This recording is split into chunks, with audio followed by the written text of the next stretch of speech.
அல்லு அர்ஜுன் அவர்கள் நடித்துள்ள புஷ்பா 2 கடந்த 5ஆம் தேதி வெளியானது. இந்த படத்தின் சிறப்பு காட்சி 4ஆம் தேதி இரவு ஹைதராபாத்தில் உள்ள சந்தியா தியேட்டரில் திரையிடப்பட்டது. இதை காண ரசிகர்கள் கூடினர். அப்போது அல்லு அர்ஜுன் அவர்கள் அங்கு வந்ததால் கூட்டம் அலைமோதியது.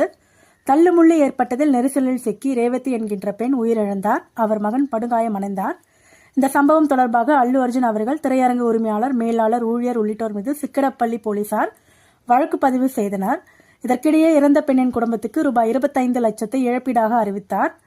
பின்னர் தன் மீதான வழக்கை ரத்து செய்ய கோரி தெலுங்கானா உயர்நீதிமன்றத்தில் மனு தாக்கல் செய்தார். இந்நிலையில் அவரை போலீசார் நேற்று முன்தினம் கைது செய்தனர். ஒருநாள் இரவு முழுவதும் சிறையில் இருந்த அல்லு அர்ஜுன் அவர்கள் நேற்று காலை 7 மணி அளவில் விடுவிக்கப்பட்டார். பின்னர் செய்தியாளர்களிடம் பேசிய அவர், நான் சட்டத்தை மதிக்கும் குடிமகன், அதிகாரிகளுக்கு ஒத்துழைப்பு கொடுப்பேன். உயிரிழந்த பெண்ணின் குடும்பத்துக்கு எனது இரங்கலை மீண்டும் தெரிவித்துக் கொள்கிறேன். கடந்த 20 வருடமாக பட ரிலீஸின் போது திரையரங்குகளுக்கு சென்று வருகிறேன். இது போன்று நடந்ததில்லை.